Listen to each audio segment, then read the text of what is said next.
Hi all, ഏവർക്കും non stop P S സിയിലേക്ക് സ്വാഗതം. പ്രധാനമായി ഈ ഒരു വീഡിയോയിലൂടെ നമ്മൾ ഡിസ്കസ് ചെയ്യാനായിട്ട് ആഗ്രഹിക്കുന്നത് കമ്പനി ബോർഡ് അസിസ്റ്റൻറ്റിൻ്റെ മെയിൻസ് സിലബസ് ഓവറോൾ വിശകലനമാണ്. പ്രധാനമായി നമുക്കറിയാവുന്ന പോലെ only first phase degree prelims മാത്രമേ കഴിഞ്ഞിട്ടുള്ളൂ, 2ഉം 3ഉം നടക്കാൻ പോകുന്നതേ ഉള്ളൂ.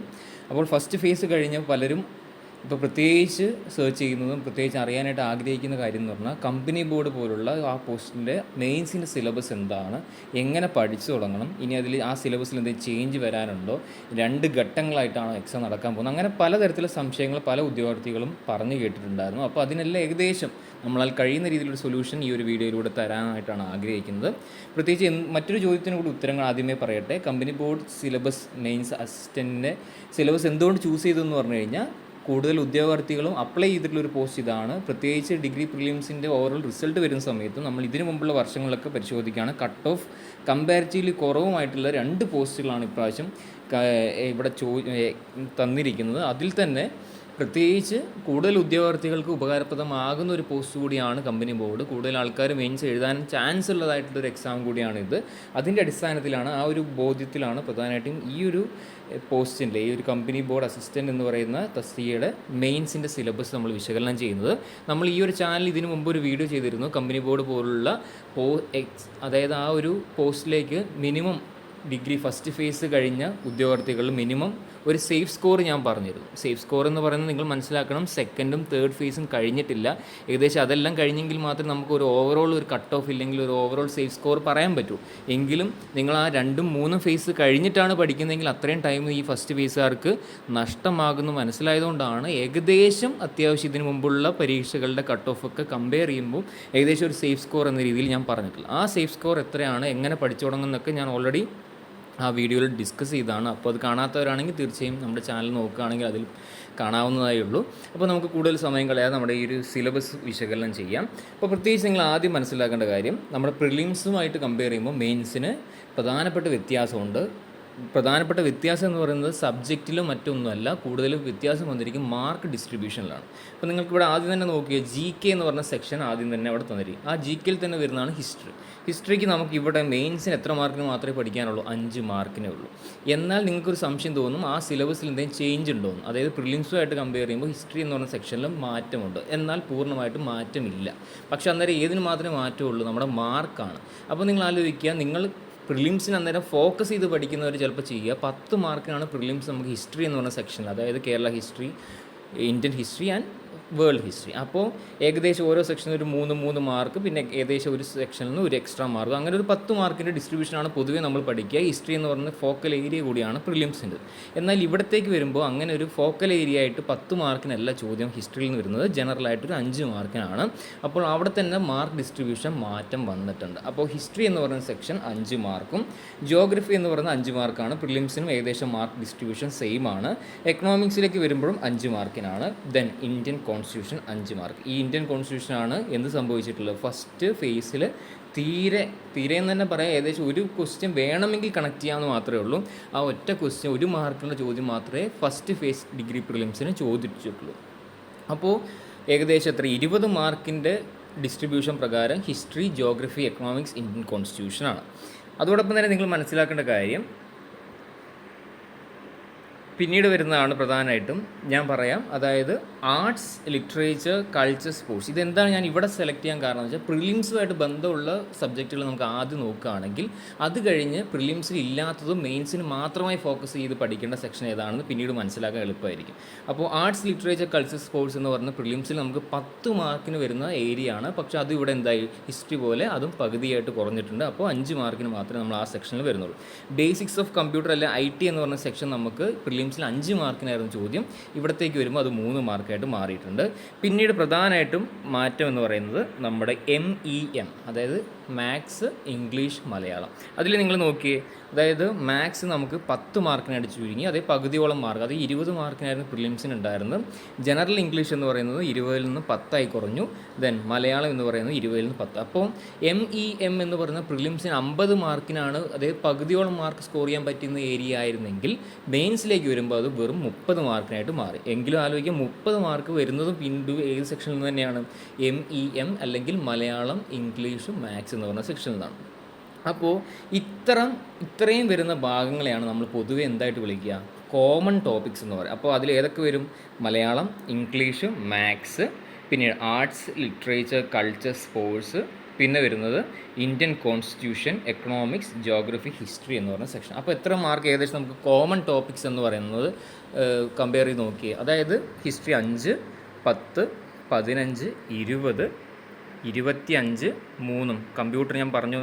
അപ്പോൾ 28, 30, 58 മാർക്കാണ് മെയിൻസിന് കോമൺ ടോപ്പിക്സ് എന്ന രീതിയിൽ ഒരു ഉദ്യോഗാർത്ഥിക്ക് പഠിക്കേണ്ട സെക്ഷൻ. ഈ കോമൺ ടോപ്പിക്സ് ഏതുമായിട്ട് നമ്മൾ കമ്പയർ ചെയ്യുമ്പോൾ ഈ കോമൺ ടോപ്പിക്സ് എന്ന് പേര് തന്നെ വരുന്നത് പ്രിലിംസുമായിട്ട് കമ്പയർ ചെയ്യുമ്പോൾ നിങ്ങൾ അതിന് ഓൾറെഡി പഠിച്ചതാണ്.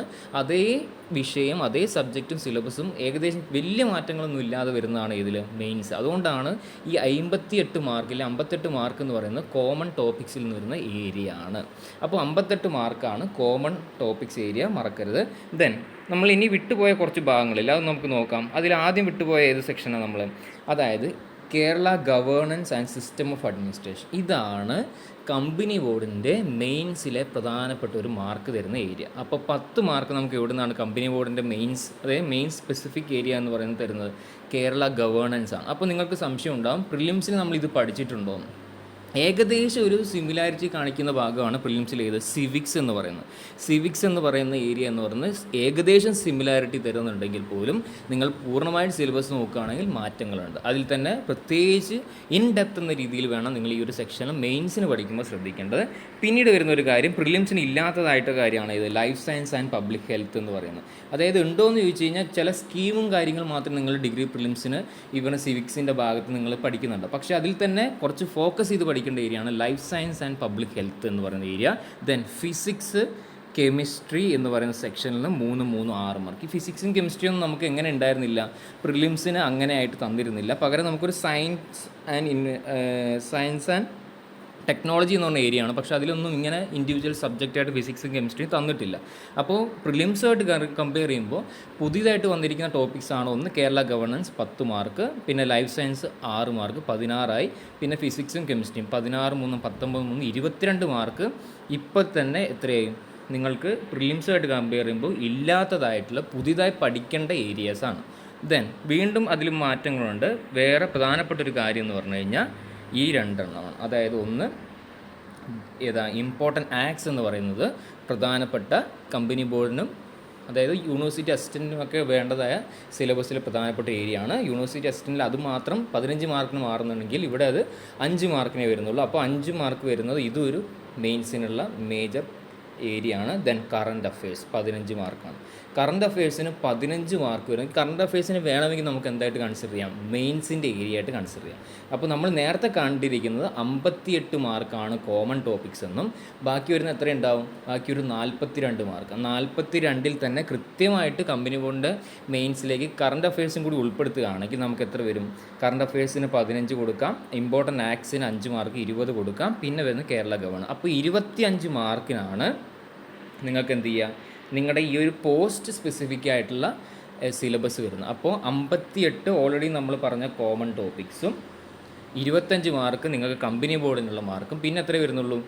ഇപ്പോൾ തന്നെ 83ആയി. ബാക്കി വരുന്ന 17 മാർക്കാണ് നിങ്ങൾക്ക് ഈ പറഞ്ഞ ലൈഫ് സയൻസ്, ഫിസിക്സ്, കെമിസ്ട്രി പോലുള്ള ഭാഗങ്ങളിൽ നിന്നൊക്കെ വരുന്നത്. അപ്പോൾ ഏകദേശം നിങ്ങൾ മെയിൻസിന് വേണ്ടി പ്രിപ്പയർ ചെയ്യുന്നവർ ഇനിയാണ് നിങ്ങൾ ശ്രദ്ധിക്കേണ്ട കാര്യം, ആദ്യം പഠിച്ചു തുടങ്ങണം എന്നുള്ള കൺഫ്യൂഷൻ ആയിരിക്കും ഇപ്പോൾ പലർക്കും ഉണ്ടാകും. ഇതിൽ തന്നെ നിങ്ങൾ ശ്രദ്ധിക്കേണ്ട കാര്യം, അതായത് ചിലർക്ക് ഇപ്പോൾ ഫസ്റ്റ് ഫേസിൻ്റെ പ്രൊഫഷണൽ ആൻസർ കീ ഒക്കെ വന്ന് നോക്കുമ്പോൾ കിട്ടുന്ന മാർക്ക് നിങ്ങൾ ഏകദേശം ഒന്ന് കണക്ക് കൂട്ടുക. അതിൽ തന്നെ പ്രൊഫഷണൽ ആൻസർ കീ ഇപ്പോൾ നോക്കുമ്പോൾ തന്നെ നമ്മൾ ആദ്യം കണ്ട വീഡിയോസിലൊക്കെ വരുന്ന ആൻസറുമായിട്ട് ചെറിയ ചേഞ്ചസ് വരുന്നുണ്ട്. അപ്പോൾ നിങ്ങൾക്ക് വേണമെങ്കിൽ എന്ത് ചെയ്യും? നിങ്ങൾ പ്രൊഫൈലിൽ 5 ദിവസത്തിൻ്റെ ഉള്ളിൽ തന്നെ പോയിട്ട് അത് ചലഞ്ച് ചെയ്യാവുന്നതാണ്. അപ്പോൾ ആ ഒരു പ്രൊഫഷണൽ ആൻസർ കീ ഒക്കെ ആയിട്ട് ഏകദേശം ഒത്ത് നോക്കുക. പിന്നെ ഗൂഗിളിലൊക്കെ അടിച്ച് നോക്കുക, ഏകദേശം നിങ്ങളുടെ ഒരു മാർക്ക് ഫൈനലൈസ് ചെയ്യുക. എന്നിട്ട് ഞാൻ ഈ പറഞ്ഞ ആദ്യത്തെ വീഡിയോയിൽ തന്നിരിക്കുന്ന സേഫ് സ്കോറുമായിട്ട് കമ്പയർ ചെയ്യുക. അതിനേക്കാൾ മാർക്ക് ഉണ്ടെങ്കിൽ തീർച്ചയായും നിങ്ങൾ ആദ്യം പഠിച്ചു തുടങ്ങേണ്ടത് കോമൺ ടോപ്പിക്സ് ആണ്. അതായത് എത്ര മാർക്കിനുള്ള ഏരിയ നിങ്ങൾ ആദ്യം പഠിച്ചു തുടങ്ങുക? 58 മാർക്ക് നിങ്ങളുടെ കയ്യിൽ ആദ്യം ആക്കി വെക്കുക. 58 മാർക്ക് സേഫ് ആയതിനു ശേഷം ഈ 58 മാർക്ക് പഠിച്ച് വരുമ്പോൾ തന്നെ ഏകദേശം സെക്കൻഡ് ഫേസും തേർഡ് ഫേസും കംപ്ലീറ്റ് ആവും. അപ്പോൾ നിങ്ങൾ ആലോചിക്കുക 58 മാർക്ക് ഏരിയ സേഫായി. പിന്നീട് നിങ്ങൾക്ക് ഈ 2 ഫേസിൻ്റെ മാർക്കും കൂടി, അതായത് ഡിഗ്രി പ്രിലിംസും കൂടി കഴിഞ്ഞാൽ ഏകദേശം ഒരു ഫൈനൽ കട്ട് ഓഫും കൂടി വരും. അപ്പോൾ കട്ട് ഓഫും കൂടി വന്നു കഴിയുമ്പോൾ, അതായത് യഥാർത്ഥ റിസൾട്ടല്ല ഞാൻ പറയുന്നത്, കട്ട് ഓഫ് ഏകദേശം ഏറെക്കുറെ 3 ഏരിയയും 3 സ്റ്റേജും കൂടി കമ്പയർ ചെയ്യുമ്പോൾ നമുക്കൊരു മാർക്ക് ഏകദേശം അറിയാനായിട്ട് സാധിക്കും. അപ്പോൾ അതിൻ്റെയും കൂടി ഫൈനലൈസ് ചെയ്യുന്ന ശേഷം മാത്രമേ നിങ്ങൾ എന്ത് പഠിക്കാൻ പാടുള്ളൂ, ഒരു സ്പെസിഫിക് മെയിൻസിന് വേണ്ടി പഠിക്കുക. അതായത് കമ്പനി ബോർഡാകുമ്പോൾ ഞാൻ ഈ നേരത്തെ പറഞ്ഞിട്ടുള്ള കേരള ഗവേണൻസ് എന്ന് പറഞ്ഞ സെക്ഷനും ഈ പറഞ്ഞ ഇമ്പോർട്ടൻറ്റ് ആക്ട്സ് എന്ന് പറഞ്ഞ സെക്ഷനും കറണ്ട് അഫയേഴ്സും. അപ്പോൾ ഏകദേശം 25 മാർക്ക് നിങ്ങൾ അതിന് ശേഷം മാത്രം പ്രിപ്പയർ ചെയ്യുക. അപ്പോൾ നിങ്ങൾ ശ്രദ്ധിക്കേണ്ട കാര്യം, ഇപ്പോഴത്തെ മേജർ ഫോക്കസ് എന്ന് പറഞ്ഞാൽ, അതായത് നിങ്ങളുടെ ഏകദേശം ടൈം എത്രയാണ് ഞാൻ പറഞ്ഞു, ജൂൺ 2nd വീക്കോട് കൂടിയാണ് 3rd ഫേസ് കഴിയുക. അപ്പോൾ നമ്മൾ ഇന്ന് ഈ വീഡിയോ ചെയ്യുന്നത് മുതൽ 3rd ഫേസ് കഴിയുന്നത് വരെ നിങ്ങൾ മാക്സിമം ഫോക്കസ് ചെയ്യേണ്ടതെന്ന് പറഞ്ഞാൽ കോമൺ ടോപ്പിക്സ്. അതിൽ തന്നെ വരുന്ന ഏതൊക്കെയാണ്, നിങ്ങൾ പ്രിലിംസിന് പഠിച്ച കാര്യം ഇൻ ഡെപ്ത് എന്ന രീതിയിലേക്ക് ആലോചിക്കുക. അതായത് മലയാളം, ഇംഗ്ലീഷ്, മാത്സ് പൂർണ്ണമായിട്ടും പഠിക്കുക. മാക്സിമം ക്വസ്റ്റ്യൻസ് പ്രാക്ടീസ് ചെയ്യാൻ ശ്രമിക്കുക. History, geography, Indian economics, constitution, പിന്നെ ബേസിക്സ് ഓഫ് കമ്പ്യൂട്ടർ പോലുള്ള ഏരിയാസ് നിങ്ങൾ ഫോക്കസ് ചെയ്ത് പഠിക്കുക. അങ്ങനെ ഒരു 58 മാർക്ക് നിങ്ങളിപ്പോൾ അതിനു വേണ്ടി ഫോക്കസ് കൊടുക്കുക. പിന്നെ അതിൽ ശ്രദ്ധിക്കേണ്ടത്, ഓൾറെഡി ഫസ്റ്റ് ഫേസിൽ ഏകദേശം ഒരു 50+ ഒക്കെ കിട്ടിയ കുട്ടികളാണെങ്കിൽ തീർച്ചയായും നിങ്ങൾ ഈ പറഞ്ഞ രീതിയിൽ രണ്ടായിട്ട് പഠിക്കേണ്ട കാര്യമില്ല. കാരണം അവർക്ക് ഏകദേശം സേഫാണ്. 50 മാർക്കൊക്കെ എന്ന് പറഞ്ഞാൽ നിങ്ങൾക്ക് നിലവിൽ ഇതിനു മുമ്പുള്ള എക്സാമിൻ്റെ കട്ട് ഓഫ് ഒക്കെ ആയിട്ട് കമ്പയർ ചെയ്യുമ്പോൾ നിങ്ങൾ വളരെ വളരെ സേഫാണ്. അപ്പോൾ അങ്ങനെയുള്ളവർക്കാണ് ചിലർക്ക് എന്താണെന്ന് വെച്ചാൽ ആദ്യമേ മെയിൻസിനുള്ള ടോപ്പിക്ക് പഠിച്ചു കഴിഞ്ഞ് ഞാൻ ഓൾറെഡി പണ്ട് പഠിച്ച കോമൺ ടോപ്പിക്സ് ഒക്കെ ആയിട്ട് കമ്പയർ ചെയ്ത് പഠിക്കാനാണ് താല്പര്യമെങ്കിൽ തീർച്ചയായിട്ടും അവർക്ക് ആ മെത്തേഡ് ഉപയോഗിക്കും. കാരണം അവർ സേഫ് ആയതുകൊണ്ടാണ്. പ്രത്യേകിച്ച് മറ്റു ഞാനീ പറഞ്ഞ എൻ്റെ വീഡിയോയിൽ ഞാൻ പറഞ്ഞ സേഫ് സ്കോറിനും ഏകദേശം 45 മാർക്കിന് ഇടയിലാണ് നിങ്ങളുടെ മാർക്കെങ്കിൽ തീർച്ചയായും ഈ ഒരു മെത്തേഡാണ് നിങ്ങൾ അവലംബിക്കുക. അത് നിങ്ങൾക്ക് യൂസ്ഫുൾ ആയിരിക്കും. കാരണം എന്താണെന്ന് വെച്ചാൽ മെയിൻസിന് വേണ്ടി നിങ്ങൾ കൂടുതൽ ആ മെയിൻസ് ഏരിയ കൂടുതൽ പഠിച്ച അവസാനം നിങ്ങൾ ആ മെയിൻസ് നിങ്ങൾ ഉദ്ദേശിക്കുന്ന മെയിൻസിലേക്ക് ചിലപ്പോൾ നിങ്ങൾ പ്രിലിംസ് ക്വാളിഫൈ ചെയ്തിട്ടില്ലെങ്കിൽ നിങ്ങൾക്കതൊരു നഷ്ടമായിരിക്കും. പക്ഷേ അതേസമയം നിങ്ങളിപ്പോൾ കോമൺ ടോപ്പിക്സ് ആണ് പഠിക്കുന്നതെങ്കിൽ പ്രിലിംസ് ചിലപ്പോൾ ഇൻ കേസ് കിട്ടിയിട്ടില്ലെങ്കിൽ പോലും നിങ്ങൾക്ക് ഇനി വരാനുള്ള എക്സാമിൽ ഈ കോമൺ ഏരിയ അത് നിങ്ങൾക്ക് അവിടെ ഓൾറെഡി ആവശ്യമുള്ള ഭാഗമാണ്. അത് നിങ്ങൾ ഓൾറെഡി പഠിച്ചും കഴിഞ്ഞു. അപ്പോൾ കുറച്ചും കൂടി ഇൻഡെപ്ത് എന്ന രീതിയിൽ നിങ്ങൾക്കത് ഗുണമേ ചെയ്യും. അപ്പോൾ അതുകൊണ്ടാണ് ഞാൻ പറഞ്ഞത്, കട്ട് ഓഫ് മാർക്ക് നിങ്ങൾക്ക് നിലവിൽ ഇപ്പോൾ ഒരു കുറവാണെന്ന് നിങ്ങൾക്ക് തന്നെ സ്വയം ധാരണയുണ്ടെങ്കിൽ തീർച്ചയായും നിങ്ങൾ പഠിച്ചു തുടങ്ങേണ്ട ഏരിയ ഈ 58 മാർക്കിന് വരുന്ന കോമൺ ഏരിയാസാണ്. അതിനുശേഷം മാത്രം 3rd ഫേസ് കൂടി കഴിഞ്ഞതിന് ശേഷം മാത്രം നിങ്ങൾ ഏതിലേക്ക് ഫോക്കസ് കൊടുക്കുക, മെയിൻസിന്. അതായത് കമ്പനി ബോർഡിൻ്റെ മെയിൻസിലേക്ക് വരുന്ന കേരള ഗവേണൻസ് എന്ന് പറഞ്ഞ സെക്ഷനിൽ നിന്ന് 10 മാർക്കിന് പഠിച്ചു തുടങ്ങാം. ദെൻ ഇമ്പോർട്ടൻറ്റ് ആക്ട്സ് എന്ന് പറഞ്ഞാൽ 5 മാർക്കിന് പഠിച്ചു തുടങ്ങാം. പിന്നെ കറണ്ട് അഫയേഴ്സാണ്. കറണ്ട് അഫയേഴ്സ് ഞാൻ ഇതിലേക്ക് കൂട്ടിയതാണ് മെയിൻസിലേക്ക്. അപ്പോൾ അതൊരു 15 മാർക്ക്. അപ്പോൾ 15 5 20 10 30 സോറി നമ്മുടെ കണക്കിൽ മാറ്റം ഉണ്ടോ എന്ന് എനിക്കൊരു സംശയമുണ്ട്. 15 5 20 10 30 മാർക്കിനാണ് ഏകദേശം എത്ര വരിക, ഈ മെയിൻസിൻ്റെ ടോപ്പിക്ക് വരിക. 30 58, അപ്പോൾ 88. ബാക്കി 12 മാർക്കിന് മാത്രമേ ഏത് വരുന്നുള്ളൂ, ഈ പറഞ്ഞ ലൈഫ് സയൻസ്, ഫിസിക്സ്, കെമിസ്ട്രി പോലുള്ള ഭാഗങ്ങൾ വരുന്നുള്ളൂ. അപ്പോൾ ആ ഒരു മിസ്റ്റേക്ക് നിങ്ങൾ മനസ്സിലാക്കുക. അപ്പോൾ മെയിനായിട്ട് ഞാൻ പറയാൻ ആഗ്രഹിക്കുന്ന കാര്യം, കോമൺ ടോപ്പിക്സ് എന്ന് പറയുന്ന സെക്ഷൻ ഇപ്പോൾ ഫോക്കസ് ചെയ്ത് പഠിക്കുക. കാരണം അത് എന്തുകൊണ്ടാണെന്നുള്ള റീസൺ ഞാൻ പറഞ്ഞിട്ടുണ്ട്. അപ്പം തീർച്ചയായിട്ടും ഈ ഒരു സമയം പഠിക്കേണ്ട കാര്യങ്ങൾ എന്തൊക്കെയാണെന്ന് വെച്ച് കഴിഞ്ഞാൽ Malayalam, English, maths, history, geography, constitution, economics, basics of IT. അപ്പോൾ ഇത്രയും കാര്യങ്ങൾ മാത്രം ഇപ്പോൾ നോക്കുക. ബാക്കി വരുന്ന ഏരിയാസ് ക്രമേണ ഈ 3 ഫേസും കൂടി കഴിഞ്ഞതിന് ശേഷം മാത്രം നോക്കുക. നിങ്ങൾക്ക് ഏകദേശം നോക്കുക, ഇപ്പോൾ മെയിൻ ആയിട്ടേ ഉള്ളൂ. നിങ്ങൾ ഏകദേശം മെയിൻസ് എക്സാം നമുക്ക് ഏകദേശം ഓഗസ്റ്റിലായിരിക്കും. അപ്പോൾ ഏകദേശം എത്ര, ജൂൺ, ജൂലൈ, ഓഗസ്റ്റ് 3 മാസം സമയം നിങ്ങൾക്ക് മുന്നിലുണ്ട്.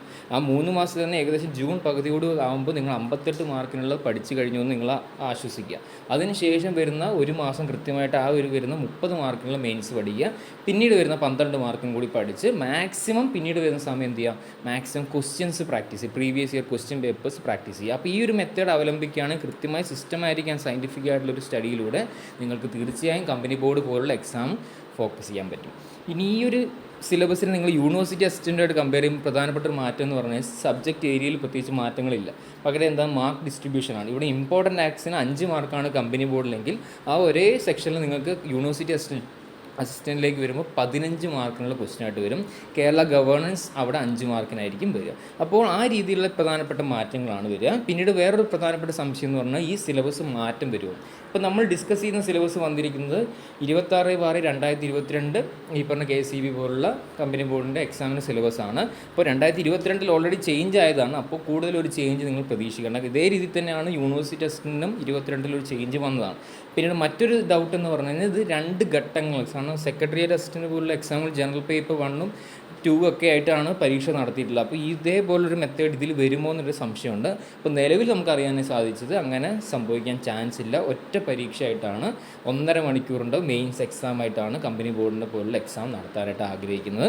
അപ്പോൾ പ്രധാനമായിട്ടും ഒരു കോംപ്രിഹെൻസീവായിട്ട് എങ്ങനെ മെയിൻസിന് പഠിച്ചു തുടങ്ങാമെന്നുള്ള കാര്യം പറഞ്ഞു എന്ന് ഞാൻ വിശ്വസിക്കുന്നു. പ്രധാനപ്പെട്ട നിങ്ങളുടെ സംശയങ്ങൾക്കൊക്കെ ഏകദേശം ഉത്തരം തന്നു എന്ന് വിശ്വസിക്കുന്നു. എന്തെങ്കിലും ഡൗട്ട്സ് ഒക്കെ ഉണ്ടെങ്കിൽ തീർച്ചയായും നമ്മുടെ കമൻറ്റ് ബോക്സിലൂടെ ചോദിക്കാനായിട്ട് ശ്രദ്ധിക്കുക. അതോടൊപ്പം തന്നെ ഇതുപോലുള്ള PSC അപ്ഡേറ്റ്സും മറ്റ് വിവരങ്ങളും വാർത്തകൾ അറിയുന്നതിന് വേണ്ടി നമ്മുടെ ഈ ചാനൽ സബ്സ്ക്രൈബ് ചെയ്യുക, നിങ്ങളുടെ ഫ്രണ്ട്സിലേക്ക് ഷെയർ ചെയ്യുക. വീഡിയോ ഇഷ്ടമായെങ്കിൽ തീർച്ചയായും ലൈക്ക് ചെയ്യുക. So it's bye from non stop PSC. Thank you all.